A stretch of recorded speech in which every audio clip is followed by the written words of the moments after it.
नमस्कार दोस्तों, स्वागत है आपका जॉब रेडी भारत में। चैनल पर पहली बार आए तो सब्सक्राइब कर लीजिए ताकि इसी तरह की वीडियो आपको मिलता रहे। जो भी लोग कॉम्पिटिटिव एग्जाम्स की तैयारी कर रहे हैं ना, चाहे वो यूपीएससी हो, एसएससी हो या स्टेट लेवल की कोई भी बड़ी परीक्षा हो, उनके लिए आज का ये सेशन एक गेम चेंजर होने वाला है। एकदम सही कहा आपने।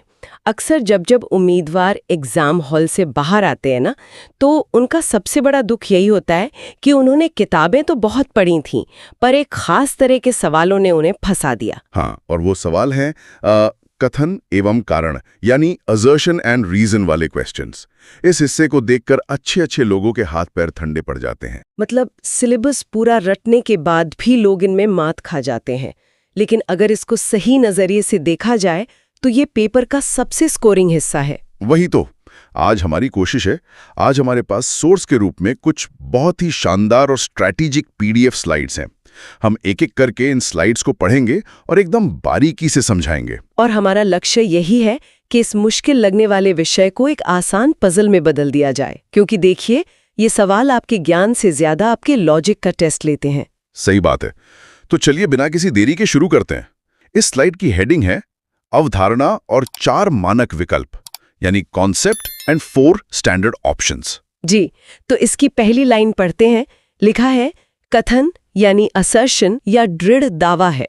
इसे एक मेगाफोन की तरह समझें। मेगाफोन की तरह। थोड़ा इसे सिंपल शब्दों में समझाएं। देखिए, मेगाफोन से क्या होता है, एक पब्लिक अनाउंसमेंट होती है ना? तो कथन या असर्शन एक ऐसी बात है जिसे कोई पूरे कॉन्फिडेंस के साथ बोल रहा है। और स्लाइड की अगली लाइन में लिखा है कारण यानी रीजन, इस दावे के पीछे का स्पष्टीकरण है। इसे एक मैग्नीफाइंग ग्लास की तरह समझें। बिल्कुल, मैग्नीफाइंग ग्लास से हम किसी चीज की बारीकी से जांच करते हैं।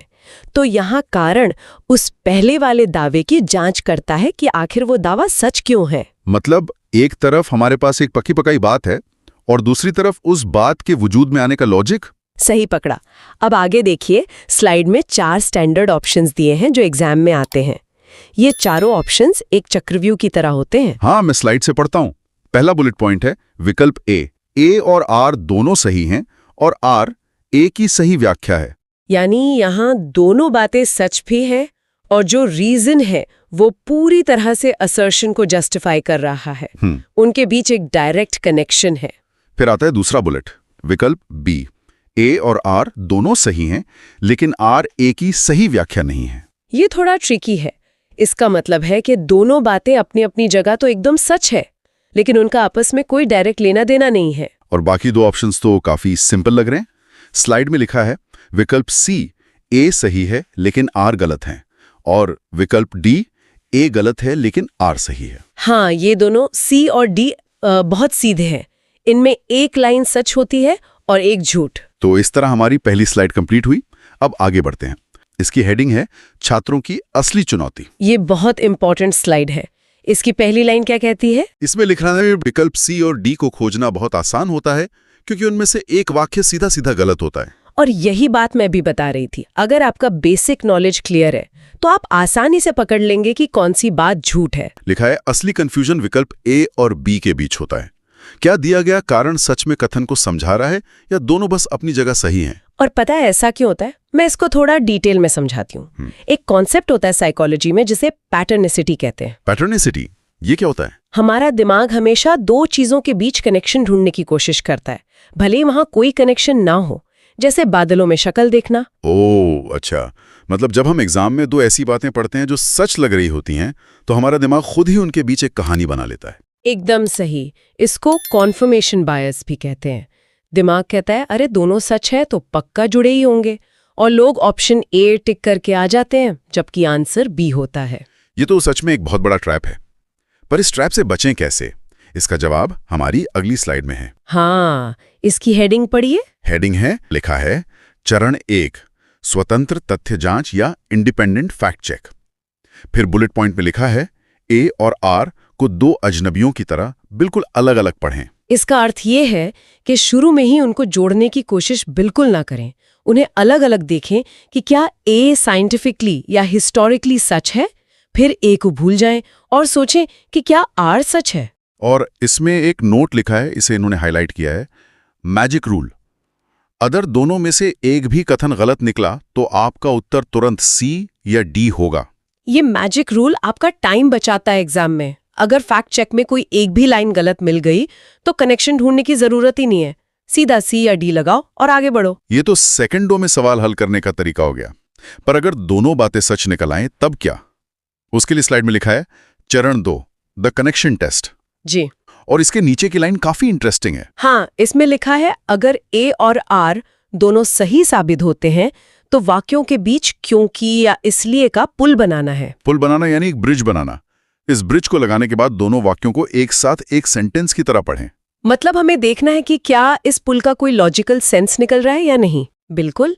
और इस पूरे प्रोसेस को स्लाइड के एंड में एक फ्लो चार्ट में समझाया गया है, उसे भी कवर कर लेते हैं। स्लाइड में डिसीजन फ्लो चार्ट दिया है, मैं पढ़ता हूं। पहला बॉक्स, क्या दोनों व्यक्तिगत रूप से सही हैं?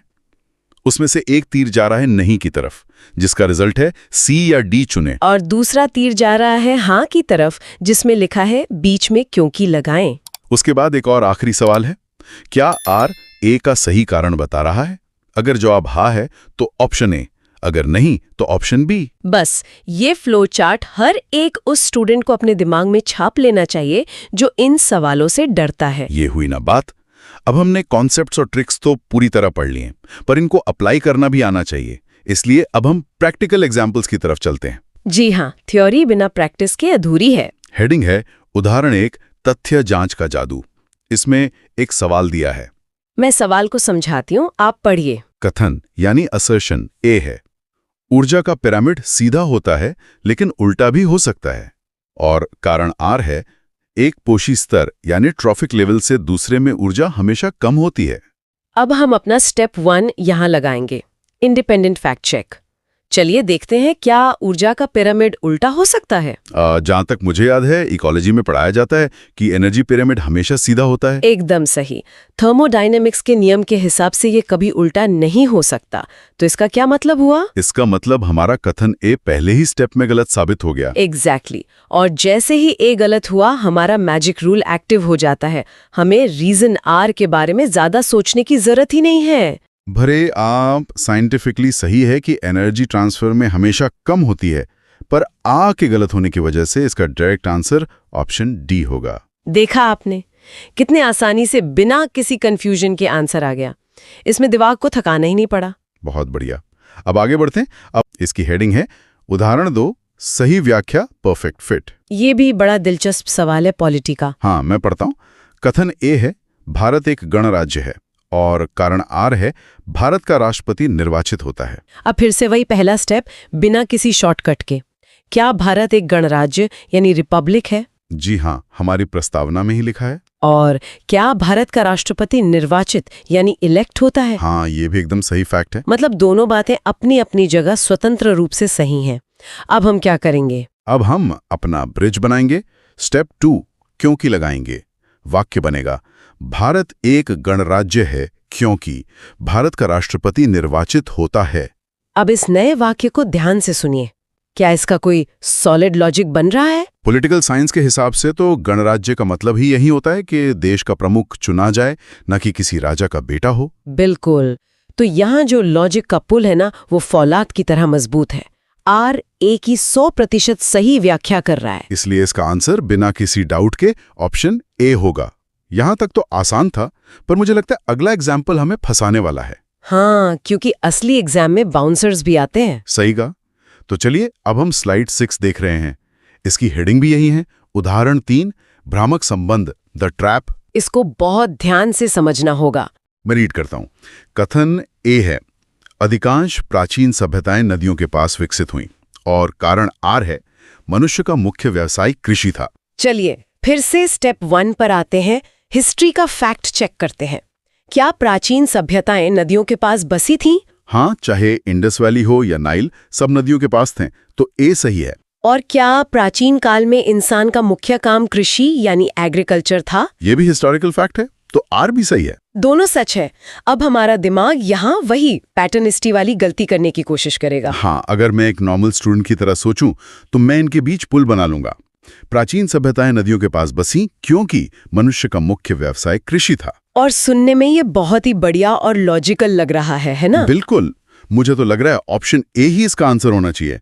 खेती के लिए तो पानी चाहिए था। और यही वो ट्रैप है जिसमें मेहनती बच्चे भी फंस जाते हैं। थोड़ा और बारीकी से सोचें, क्या नदियां सिर्फ कृषि के लिए चुनी गई थीं? इंसान की नदियों के पास बसने का सबसे पहला और सबसे जरूरी कारण था पीने के लिए मीठा पानी। पानी के बिना जीवन नहीं है। खेती तो बहुत बाद की बात है। सही पॉइंट है। उसके अलावा नदियां ट्रांसपोर्ट का जरिया थीं, सिक्योरिटी भी मिलती थी। खेती एक बहुत बड़ा कारण थी जरूर, पर क्या ये इकलौता या सबसे पूर्ण कारण था? अब समझ में आया। हाँ, जब हम इनको जोड़ते हैं तो वो पुल टूट जाता है। दोनों अपनी जगह सच हैं, दोनों एक ही टाइमलाइन में हुए थे। इसको कॉरेलेशन कहते हैं। पर क्या एक ने दूसरे को पूरी तरह जन्म दिया? नहीं दिया। यानी इनके बीच वो डायरेक्ट कॉजेशन नहीं है। एकदम सही। इसलिए इसका सही उत्तर ऑप्शन बी होगा। आर सही है, ए भी सही है, लेकिन आर ए की पूर्ण व्याख्या नहीं है। जो छात्र ऊपर ऊपर सा सोचेंगे वो ए लगाएंगे और नेगेटिव मार्किंग का शिकार होंगे। जो डिटेल में जाएंगे वो बी लगाकर सिलेक्शन ले लेंगे। यही इस पेपर का सबसे बड़ा गेम है। अब हम स्लाइड 7 देख रहे हैं। ये हमारी सुरक्षा ढाल है। हेडिंग है प्रो टिप्स और त्वरित पुनरावृत्ति, यानी pro tips and quick recap. मैं इसके पॉइंट्स पढ़ता हूं। जी पढ़िए। पहला बुलेट है, कभी भी बाहरी अनुमान या आउटसाइड अजम्पशन ना लगाएं। इसका क्या अर्थ है? इसका अर्थ है कि सवाल में जितनी जानकारी दी गई है सिर्फ उसी पर फोकस करें। कई बार बच्चे ज्यादा ओवरथिंक करते हैं और सोचते हैं कि एग्जामिनर शायद ये सोच रहा होगा। ये गलती नहीं करनी है। दूसरा पॉइंट स्लाइड में है, भावनात्मक राय या इमोशनल ओपिनियन से बचें। ये पॉइंट पॉलिटिकल या सोशल मुद्दों पर बहुत काम आता है, जैसे आरक्षण या फंडामेंटल राइट्स। आपकी अपनी क्या राय है, उसे एग्जाम हॉल के बाहर रख कर आना चाहिए। सिर्फ कॉन्स्टिट्यूशन और फैक्ट्स पर ध्यान दें। ये एक बहुत प्रोफेशनल अप्रोच है। और तीसरा पॉइंट है, कारण को हमेशा स्वतंत्र रूप से पढ़ें। जैसा हमने शुरू में कहा, पहली ही नजर में उन्हें जोड़ना सबसे बड़ी बेवकूफ़ी है। पहले उन्हें अजनबी माने। सही बात है। और इसके नीचे स्लाइड में एक छोटा सा 3 स्टेप क्विक रिकैप दिया है, जिसे मैं जल्दी से पढ़ देता हूं। हाँ बिल्कुल। स्टेप 1 स्वतंत्र जांच। Step 2 elimination. कोई एक गलत हो तो सीधे सी या डी चुनें। और स्टेप 3 क्योंकि का पुल। दोनों सही होने पर वाक्यों को क्योंकि से जोड़कर चेक करें। ये 3 स्टेप्स का फ्रेमवर्क किसी भी स्टूडेंट के लिए काफ़ी है इन सवालों में मास्टर बनने के लिए। ये सिर्फ रटने का टेस्ट नहीं है, ये दिमाग को शांत रखकर सोचने का टेस्ट है। भी स्टूडेंट को इन सवालों में डर नहीं लगेगा। बिल्कुल। और यहाँ एक और बात सीखने वाली है कि ये लॉजिक सिर्फ एग्जाम के लिए नहीं है, हमारी रोजमर्रा की जिंदगी में भी ये बहुत काम आता है। मैं भी यही सोच रही थी।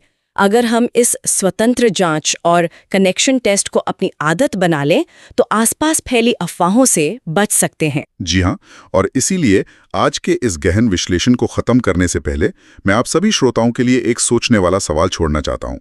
हमने थोड़ी देर पहले कॉरिलेशन वर्सेस कॉजेशन की बात की थी। हाँ, वही कि दो बातें एक साथ हो रही हैं। इसका मतलब ये नहीं कि एक की वजह से दूसरी हुई। तो दोस्तों जरा सोचें, जब आप सोशल मीडिया स्क्रॉल करते हैं या टीवी पर न्यूज़ देखते हैं तो कितनी बार वहां आपको ऑप्शन बी दिया जाता है पर आप उसे ऑप्शन ए मान लेते हैं? बहुत बार।